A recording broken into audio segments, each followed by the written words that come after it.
Hello, everyone, and welcome to Digging Deep, an Okie 811 podcast. Today, I am your host, William Bohannon, joined with the lovely Sharri Hiller.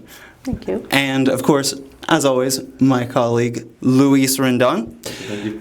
Sharri, you are construction manager with Team with a vast background of experience. Thank you for not calling me old. Yes. But yes, I've been doing this for a very long time. Excellent. And today we're going to be talking about early utility coordination and how that affects what you do and the industry as a whole. So, Okay, great. would you tell us a little bit more about your role and more about your background and experience in construction projects? Sure, I'd love to. So I started out with ODOT a really long time ago, and I was the first female resident engineer that ODOT ever had. So that's where I started working with utility companies, because as a resident engineer, I had to guarantee that the utilities were cleared before ODOT would even let a project. Back in those days. And yeah, times have changed. And so it was through that process that I learned what to look for, what to ask the utility companies about, a little bit about how they operated, what they could do, what they couldn't do. And it was just over those years building relationships that I ended up kind of getting in a niche into the industry. I had a few gap years, stayed at home, raised kids.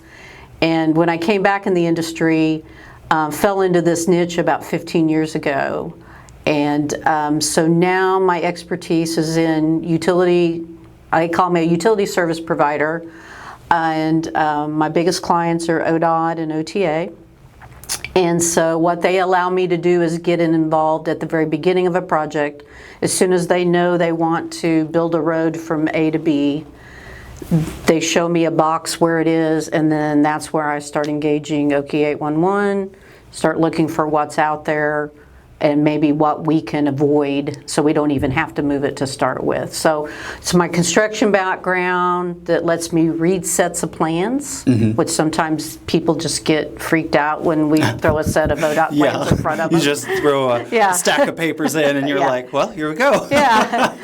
Well, look at the cross section. It tells you in the cross. Oh, it's a cross section. You know. So yeah. So I'm here to help interpret plans for people. But so it's that background that allows me to do this job. I think, and that's how I fell into this niche. So that's fantastic, and I think that it shows that over time everybody has their own spot and their own niche to get into. I think that's really fantastic. And if you couldn't tell today, we are using our impromptu microphone shovel because we do not have enough microphones. So we're going to be passing our torch back and forth.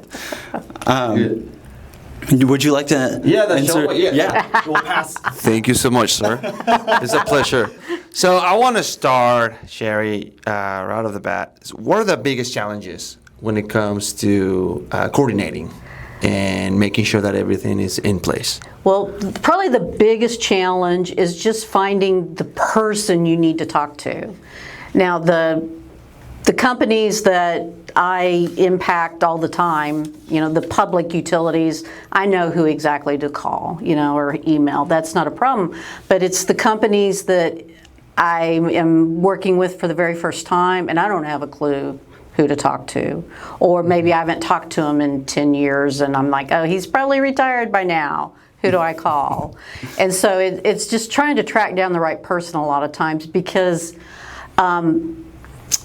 Okie 811 allowing us to have the survey tickets is great, but what we're finding out is that the person that's name gets put in there to respond to us, they're not really the people I need to talk to. But at least it's a start. Yes. And if they'll answer our phone calls, we typically can find the right person. So it's kind of like a scavenger hunt for the right person. It really is. We're like detectives. I mean, sometimes we have to Google things because companies change names so often and buy each other out, and especially pipelines. And so a lot of just so finding the right person is usually the key to one of these going well. So. Excellent, and that is interesting to know about, and especially with with requesting maps with design survey tickets and who's providing what. I think that is really interesting as the kind of assets get passed along over time, you know? Yeah, exactly. And part of it is your big companies, you know, they'll have a safety experts, or, you know, that person, that's usually whose name gets put on URLs, but they're not the person that needs to talk to me about, I'm getting ready to dig on top of your line and I need you to move it. So, yeah, that's not the person. And they don't even know who the person is, and so that gets really frustrating. Then it's a game of telephone scavenger hunt, hide and seek. Yeah. There was actually one time, and this was before the survey design tickets were as thorough as they are now. So it was several years ago, and I had finally tracked down a phone number on a website, and it was a communications company, and the poor lady, I mean, she's just trying to sell people telephone service. I mean, I finally am like, you know, it wasn't true, but I'm like, I have a backhoe on this job, and I'm getting ready to dig up your line. Who do I need to talk to? You know, sometimes you get a little creative. You got to get a little feisty. Yeah. So. Gotta do what you gotta do sometimes. Yeah, exactly. Yeah. So. Yeah. And so with all that experience and, you know, getting in contact with those individuals and getting those plans translated and developed, what are some of the most common problems when it comes to maybe translating that design, or when it comes down to you found the right person and you're starting to get things moving? What kind of complications might you find, challenges? Yeah. Well, and like I said, I work for several different owners, and that's what I will call the agencies and people that hire me to do this work. And what I've noticed over my career is, you know, right-of-ways got more expensive, and we're now in the time where we're widening roads that are already existing, and businesses and houses have already grown up to those sides of those roads, and now we're trying to make them even wider.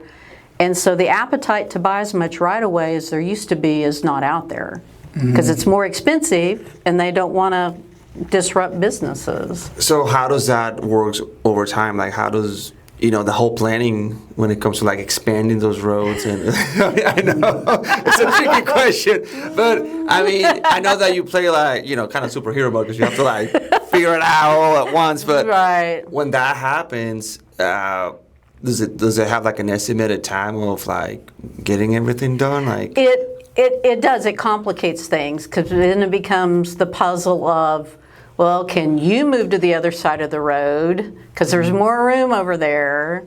Or can you just go deeper, knowing that we are going to cut a little dirt off of you, but we're just going to put you deeper so they won't disturb you? So it's just a big puzzle then when you don't have enough room. Because used to, you know, you'd put utility A parallel to the right-of-way, utility B, utility C, then there'd be 5 foot, and then the contractor worked. And nobody ever had to be out here to work.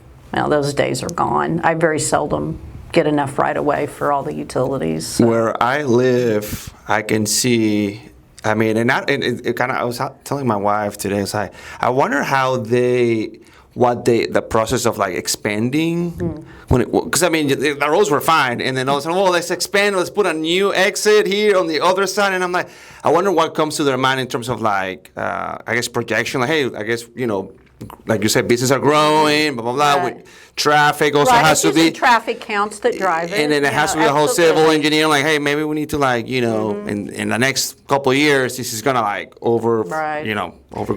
And some of it, if they can sometimes they get ahead of it, and then it's, if you build it, they will come kind of mentality too.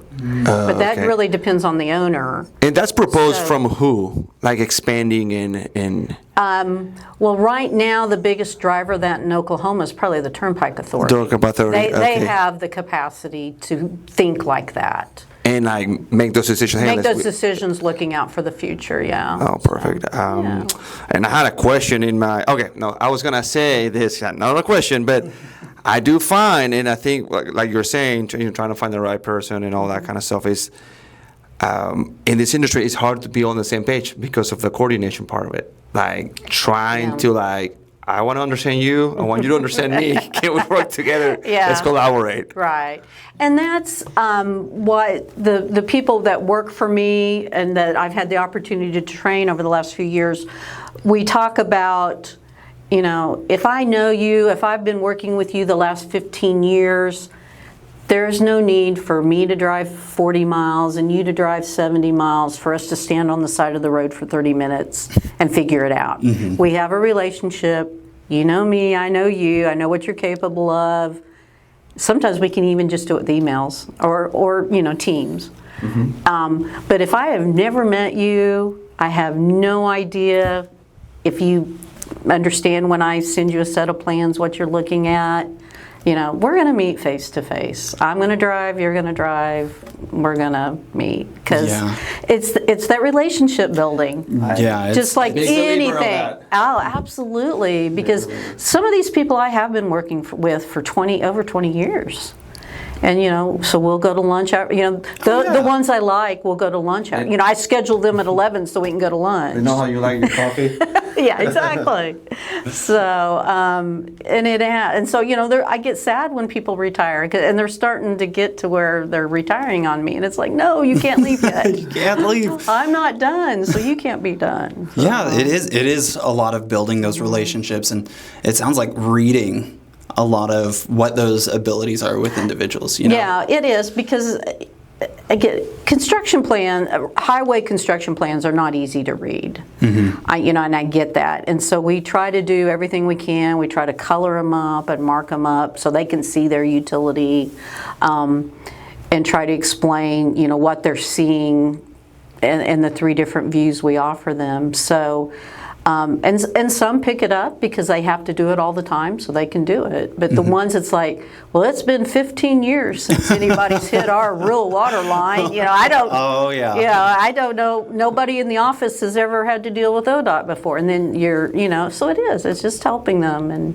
walking them through it. So guiding, mentoring, and with that, I do have a question about, we were discussing a little bit earlier about those easements kind of shifting and moving, and I was curious about maybe the difference between having that communication way earlier to any designing, construction, anything going on to do those expansions with the roadways, moving the easements, things like that. And versus maybe someone had the impromptu, we're going to expand this next week. We need to move everything now. Yeah. Well, nothing quite happens overnight, but sometimes they are pretty quick. So that's what's been great the last few years is that a couple of my clients have realized, hey, we really need to get utilities to the table at the very beginning, because before they would get all the way to 65% plans. Whoa, and say, okay, utilities, it's your turn. And everything was set. The right-of-way lines were set, the drainage, so the ditch elevations were set, and those are the 2 biggest things that affect utility relocations. So it's right-of-way, and then how deep the ditches are going to get cut. Yeah. And so they realized, no, they need to be at the table right at the beginning. And so that allows us to go look for the big things like the 24-inch crude oil pipelines or the transmission tower that's going to cost $250,000 to replace, the one tower. And so we are now tasked with looking for those big things, pointing it out to the designer, saying, hey, Mr. Designer, look here, try to miss it. And they can, and they do. And so we've mitigated several things for a lot of the private pipelines along the turnpike, because we were able to get in early and talk with them early, figure out exactly where they were, and the turnpike designers were able to design out of them and keep from having to move them. So again, pre-excavation meeting. Saves a ton of headaches. And what happens when in these pre-excavation meetings? And I guess that you've been in this maybe situation before, like when somebody disagrees? Does that happen sometimes? Pre-excavation meetings and Well, okay. somebody's like, I don't see what you're seeing, but Well, okay, so the pre-excavation meetings, as far as the Okie 811 Mm-hmm. stuff, that's relatively new, and we're still just getting our feet wet in that. Okay. But with what you're talking about, yes, I mean, over the years, it's like, but I wanted that corridor. No, I need to be there. okay. You have to move, and so yeah, that happens, and then or just the client putting their foot down and is like, nope, that's where the drainage structure is going, and everybody else has to move, and we don't care who has to pay for it. Just go Okay. move. yeah, in terms of the pre-excavation meeting through OK11, we are promoting that a Right. lot now. Yeah, and I'm your biggest fan. In fact, Yeah. I made one of my clients. It is now a requirement on their projects that if it's an excavation project, that they have a pre-excavation meeting. And we've had one that went really, really well. In fact, I was talking to some people today, Oh, that's excellent. and they were still talking about how good that was to start that relationship building, to know Yes. who the players were, who to call if you had an issue with a company. So, yeah, I think they're going to be really good, and I'm really excited about them. And Excellent. Excellent. Yes, we've been trying to do some pretty strong pushes for excavation readiness in general, and that planning, preparing, requesting maps with a design survey, and checking out the area, and if it is going to be a larger project or anything of that nature that could be conflicting, that we're pushing for those pre-excavation meetings and Yeah. trying to encourage those conversations for those lifelong excavators. Right, yeah, yeah. So- No, they're really good because there can be situations where you have 3 utility companies trying to move their lines, and then the roadway contractor's already moved in, and they all want to work in the same quarter of an intersection. Oh, So yeah, Yeah. there has to be a referee out there Yeah, saying, definitely. okay, flag, timeout, you two go to the box, I think one of the words that we use a lot in our presentations: communication, patience, and don't rush. Don't rush. That is true. That is true. I mean, a lot of mistakes can easily be made rushing. I mean, I'm going to kind of derail us just for a second with a personal anecdote. So I was in law enforcement training, like in high school. That was my VOTEC and everything. And one of the big things that we talked about a lot was don't create an emergency responding to one. And so you got to take it easy, be very aware of what all's going on around you. And so that was kind of my derailing from that. But rushing can be one of the easiest ways to cause absolutely, mistakes. absolutely. And that sometimes, clients are trying to get a project out quick because there's been promises made or there's a situation that warrants it. And so, that can really cause challenges to our work. But the utility companies are, so good, and they really try, but they have their limitations too. And so that's part of the communication, is trying to help my clients understand what the utility companies are dealing with, and then the utility companies understanding why my clients are pushing. So I kind of play the middleman on that side too. Oh yeah, you gotta pretty much be a moderator with all the groups involved. I mean, and that again comes back to building those relationships so you know where those thresholds are, especially with pushing for information. Yeah, absolutely. But Mr. Rendon, do you have any further questions? Let's see. I'm trying to think. I think we kind of asked you all the five easy questions. Now let's go to the hard ones. No, I'm just kidding. Well, The let intro me questions. expand on a couple things. So you were Okay. talking about, somebody has to pay for utilities to be relocated. And it, by state law, state statute, it talks about sometimes the owner of the project has to pay, and then sometimes the utility company themselves have to pay, depending on if they're in public right-of-way or private right-of-way and things like that. So there's almost always a cost split. And I know a lot of times my clients are really like, well, the utility company has to pay for it, yay. But my philosophy is, well, yeah, you're right, the utility company has to pay for it. But if you have to pay for it, that's the taxpayer. And if the utility company has to pay for it, that's the ratepayer. And guess what? We're the same people. So I'm trying to impart that on everybody. It's that it boils down to we're the same. We're going to pay for it, one way or the other. I keep saying this, So- we're all connected somehow. Yeah. I mean, in this industry especially, like we all need, I need your help so I can get to the other to the other side, and it's all like a chain. Yeah. Like we all have to it's so difficult because again, there's so many companies. Everybody, like you said, everybody has different mentalities or ideas, and trying to all be in the same channel is probably the hardest thing to hey, let's just. Well, think about it. If, the big public utilities that provide the utilities you need at your house, I mean, somebody like me is calling them up every day about a government project. So they have people dedicated to just talking to people like me about government-funded projects. So they know what they're doing, okay? But that rural water district out in the Panhandle, Yeah. that the person in the office has never had ODOT call them up and say, we're going to widen the highway and you need to move before. They don't even know where to start. They don't know what they don't know. So Right. yeah, it's the gamut of professionals that know more than I do. And some companies have those, I'll admit it. There's people I still call occasionally if I need help with a state statute, because they know them a lot better than I do. But again, all the way down to, well, what do you mean a road project? Yeah. And- Who's ODOT? Who's ODOT? Yeah.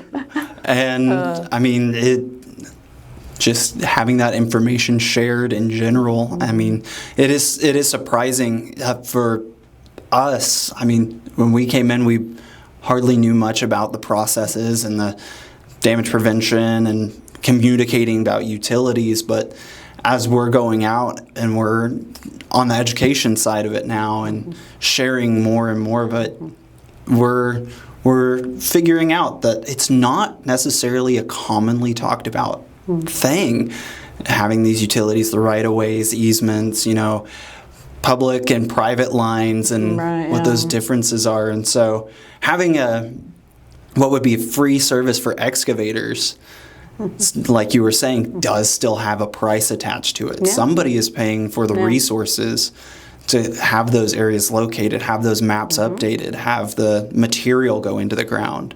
Yep. And so it's a big part for us to start pushing for the whole community to get involved in understanding that. And work together. Yeah. The design survey ticket now. So when I first started, there was something available. I had an address that I could email, and I would tell them by quarter section where I needed list of owners, and that was just Okie list of owners, and I would tell them the quarter sections. And I was told once that that's what they did between calls, was look these up for me and other people that knew about that you could do it.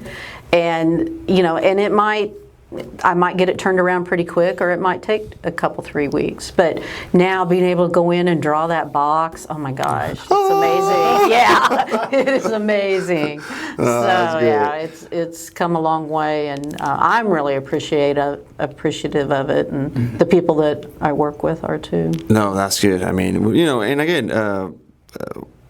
Bo and I were still, promoting all these, services and the availability of requesting a survey, a pre-excavation.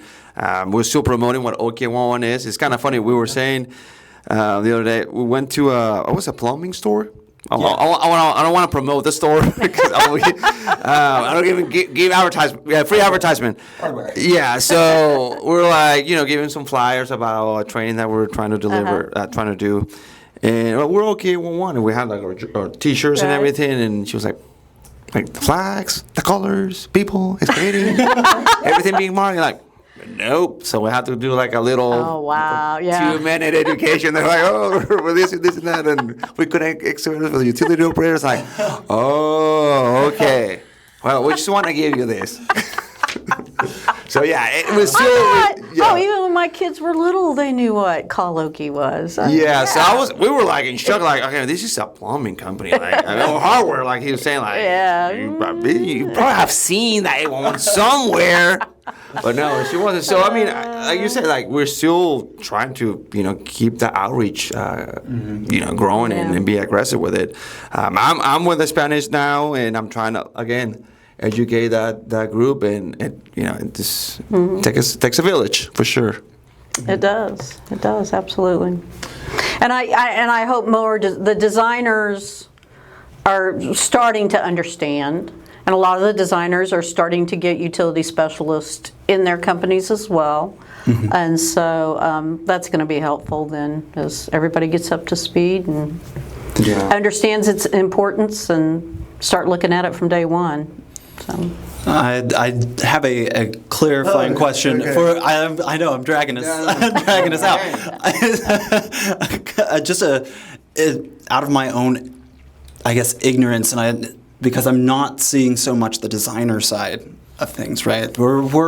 We talk a lot with the boots on the ground guys, but I'm really curious about the use of function between getting the area marked with the survey markings or just requesting the maps or doing both, and what that would look like from a designer's side. Okay, so if we're just doing what we call reconnaissance, so that's not a survey level. I'm not worried exactly where it's at. I just need to know there's something on the south side of the road. Something on the road. Just some utility. And so that's where being able to draw the polygon and just having them send me their maps is helpful. So now I know what companies I'm looking for, and then when I do drive out to the field, I know what things to start looking for. If I know that there's a gas company out there, then I'm going to go look for their markers or vent pipes in the fences. Okay. And then now I know for sure they're there, and maybe that's even going to tell me if they've changed names, because your Okie may have one name and the sign on the vent pipe may have another, and depending on which one's been updated the quickest, I try to figure that out. And then, again, just who to look for and who I need to call. And again, if I see one of the public utilities, it's like, oh, I already know who to call in this area. Okay. So I'm not worried about what name they send me back. I just need to know, oh, they're there, I know who to call. Perfect. So that helps me there. But then, it might be a company I've never had any involvement with before. And so if they do give me a phone number or an email, now I've got at least a place to start before I have to do my, private investigation stuff. Okie 811 hosts live webinars every other Wednesday at 2 p.m. local time. These webinars cover a wide range of safety topics for both members and excavators. If you attend our live webinar, you will receive a certificate of attendance. And if you aren't able to attend the live webinar, register anyhow to receive a recording of the webinar the following day. To check out our webinar schedule, go to the Education Events page on our website, okie811.org. If you have questions or suggestions for topics for future webinars, please contact us at education@okie811.org. When we get to the point where the designer has some lines on paper and I know what's out there, we can sit down together and I can say, I know you wanted to widen this highway, and I know we typically widen symmetrically, but look, for this 10 miles, there's a rural water line just outside the fence, and you're going to have to pay to move them because of state statute. Is there any reason we can't look at doing all the widening the other direction? And at 30%, they can make those kind of decisions. If we wait till 65, yeah, it's too Can't late. do that. Yep. Yeah, it's too late. So those are the kinds of things we're looking for. Or maybe it's just a really short stretch of parallel pipeline, a gas pipeline. But again, they're probably going to be maybe 10 to 15 foot off the fence a lot of times. And they'll have to buy new right-of-way over them and then move them on out further.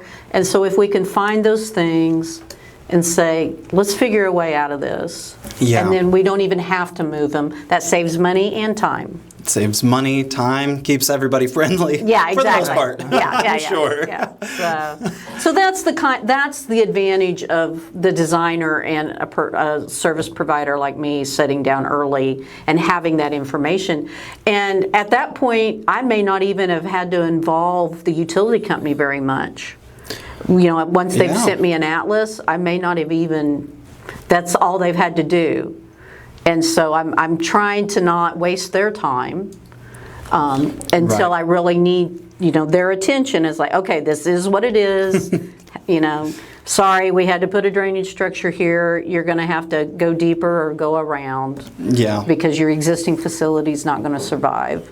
Yeah. But absolutely. so, I'm trying to save the utility companies time too. Yeah. Save that time, that energy. Yeah, because I know it all together. they're like everybody else. Nobody has enough employees and enough time or enough money so all the things. Yeah. So. Well, as we wrap up, we have one last question for you. And that is, I know. You're ready. In your opinion, what is the most important part in having a safe excavation? Well, I think it's so important because, number one, you don't want anybody getting hurt or worse. So it's just back to that communication again. People understanding what the flags mean, what they represent, what they don't represent, who to call if they have questions, and not being afraid to call. And so I think the more we can get out there, and the construction, the excavators understanding that just pick up the phone. It's so much easier than it was 40 years ago. Just pick up the phone and call somebody and find out what's really going on. If you don't trust what you're seeing, call somebody. Get someone on the line who has that You info, can FaceTime right? them and show them what you're seeing. Yeah. Now We could not do that 40 years ago, Bo. Do you realize that? I was gonna say technology now. You can see in 3D, 12K, 4K, 8K, 16K. Yeah. I mean, everything looks great. Yeah. I call my mom all the time overseas, and I almost feel like she's like right next to me. Yeah. How technology cameras are. So just communicate, keep each other safe. So. Excellent. Awesome. Well, now I've forgotten how to do the closing, so Well, always remember. to dig smart and dig safe. And I mean, what else do I have to? Until next time, and thank you so much, Sharri. You're welcome. Yes. Thank you for having me. Thank you. It was really fun. We appreciate you. Yeah, that was a you. crash ending, but I don't have enough experience with it. Let's get a awesome club. Thank you. Good job. Good job.